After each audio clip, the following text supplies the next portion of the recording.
Took you a while? Is that bauble from Sheila's megascope?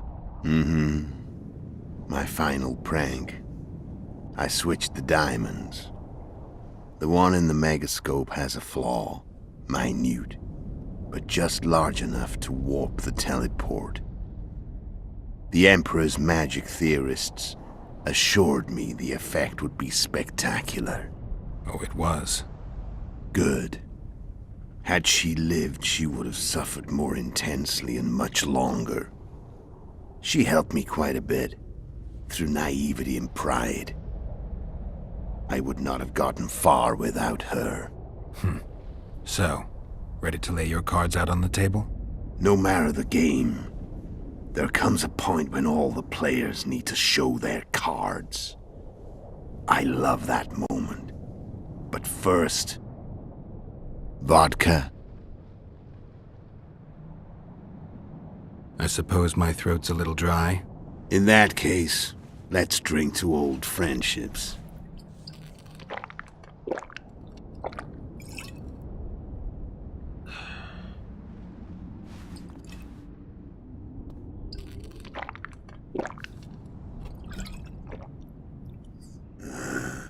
Recovered your memory yet? Not entirely.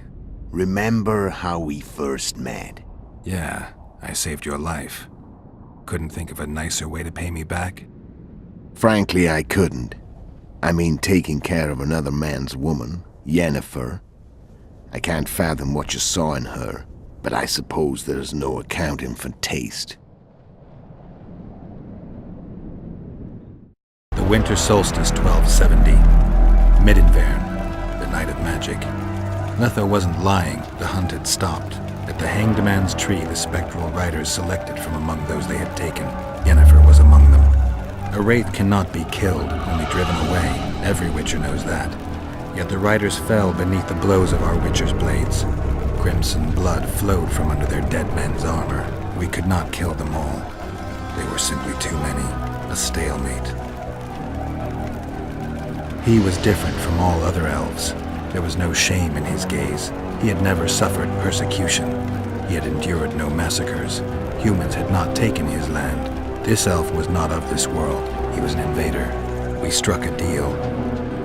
My soul for that of Yennefer. He agreed without hesitation.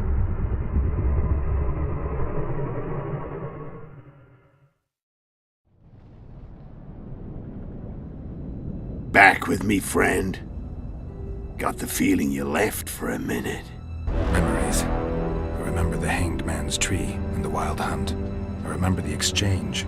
Me for Yennefer. So, cards out on the table. Unless you chase me all that way just to kill me. I chased you for lots of reasons. You owe me some explanations to start with. Let's say I do. Tell me about Yennefer. What happened after I departed? She was feverish for several days. Delirious. In agony. We thought that was it. She was on her way out. Somehow she recovered. But even then she was disoriented. Amnesia like you. What then? Well, the woman turned out to be quite a character. Throwing temper tantrums, trying to seduce orcs, trying to drive a wedge between us. After you so nobly sacrificed yourself, we thought it'd be dumb just to leave her somewhere. She wouldn't have survived more than a month. The whims and vigor of a duchess, but she was just a sorceress with no memory. We were in the heart of the Empire. And as I'm sure you know, Geralt, in Nilfgaard, mages who behave like that either drop their bad habits quickly, or are drawn and quartered by horses in the middle of Victory Square. So I heard. So we set out, wandered through the provinces. Everywhere we went, she got in trouble and we pulled her out. And then one day they captured us. Imperial Secret Police. Me, Ox, Sarret, and Yennefer. Imperial Secret Police? Mm-hmm. We were separated, and they questioned us. Long and thoroughly, but it was uneventful, no violence. That's how I met Vatia de Rideau, and a couple of weeks later, the Emperor himself. Me. A simple witcher. What happened to Yennefer? I don't know. Never saw her again. The Emperor offered me a mission in the northern kingdoms. As for Yennefer, I had the feeling she was somehow important to Emir. As I see it, they learned of the Lodge from her. Those Imperial spooks have their ways. All I heard is that Vatir had his men watch Yennefer closely throughout the time she was at the palace. Then we went off to slay the kings of the north. That's where my knowledge ends. So she's in the Empire. She was when I left. How did you know where we'd find the Wild Hunt? Every witcher who wears the viper around his neck knows the place. We had so many books and scrolls about the hunt that I used to think our school was founded for the very purpose of solving the riddle of the spectral riders. Know who they are? You know the true identities of the riders? From what I understand, they're some damn elven race. But they turned out to be a big ruse. The legendary omen of war proved to be a fairground attraction. No Market Square mage could possibly conjure up a cavalcade of wraiths speeding across the sky. Then there's the amnesia. No, there's something more, I assure you. Go ahead, enlighten me. I can tell you want to. There are a lot of legends and myths about it, but the Wild Hunt is a fact. I've fought and killed many of its wraiths. They were spectral emanations, the avatars of real riders. The riders we ran into by the Hanged Man's Tree. Are you telling me you were carried off by elves? Real material sons of bitches like the ordinary kind we deal with in this world? They may be ordinary in their world, but they're strangers in ours. The conjunction of spheres. Know the theory? Do you know how monsters appeared in our world? There's not a witcher who doesn't know that. So you know there are other spheres. The most powerful of our mages can open passages between these worlds, and they usually do that to summon the monsters we then have to hunt. The elves we saw come from another world, and they weren't summoned. They found the way on their own. It's not exactly easy, so they usually send their spectral emanations.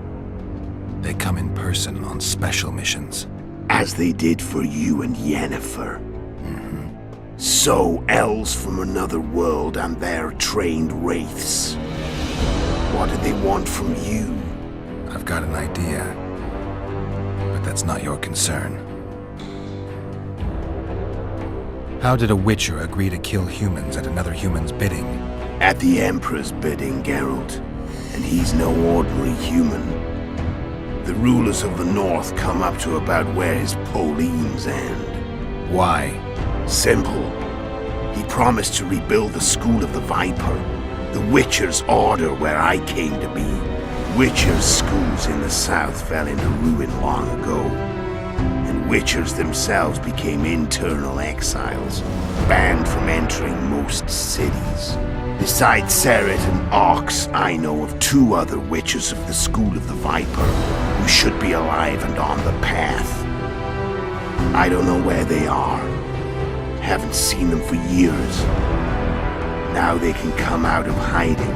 They can come home.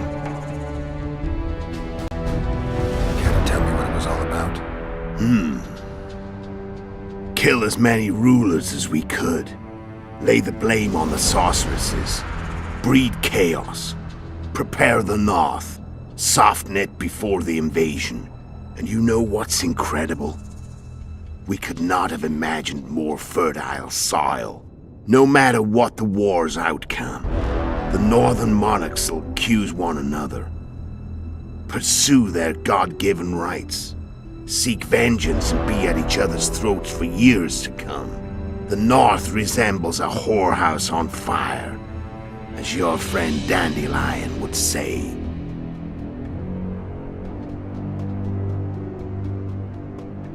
How did you manage to contact Sheila? It wasn't a problem once I learned of the Lodge's existence. Initially, she watched my every move, but sooner or later, everyone starts treating me like a big oaf. I mean, I can't change how I look.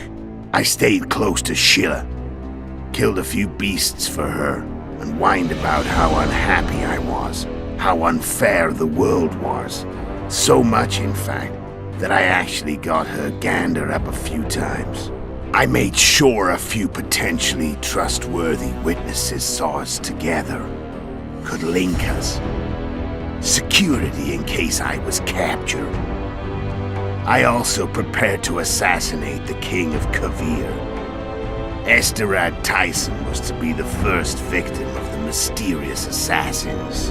But before I could do the dirty deed, Sheila asked me to slay Demavend. The gods had smiled upon me. I couldn't believe my luck. Here I've been trying to figure out how to frame Sheila, and now all I needed was to carry out her orders and follow through. Where'd you get your information about the Lodge? From the Emperor and Vatir de Rideau, the Emperor's chief spy. And I believe they got it out of Yennefer. She recovered her memory? Nah. I'd never claim she informed on her friends consciously. I expect they found a way to tap into her memory in spite of her amnesia, and without her knowing it. There was a sorcerer present when I was questioned. A young, proud intelligence officer. Whatever the case, they gave me a list of the sorceresses in the Lodge. Only Emir, Vatir, and I were present. Only we knew of the mission. How do you manage to slay Demavend? Sheila's magic. I mean, she could give us the king's every move. His habits, the positions of the palace guards, anything. All we had to do was navigate the labyrinth and land the final blow. Besides, she had plenty of gold for the preparations. Greased palms abundantly. It had all the makings of a cakewalk, but it's never that easy. We barely avoided our pursuers, and we wouldn't have if not for Iorveth's Scoia'tael, another of Sheila's ideas. With Iorveth's elves, not only did we cut down Demavend, but traveling with them put us out of the Lodge's reach. We could calmly plan Foltest's and Hensel's assassinations. How did you know Foltest would come to the monastery's solar? Iorveth and I planned Foltest's murder. The King of Temeria would have to deal with the Lavalette sooner or later, and he made no secret of it. I was sure he'd want to recover his bastard children in the process.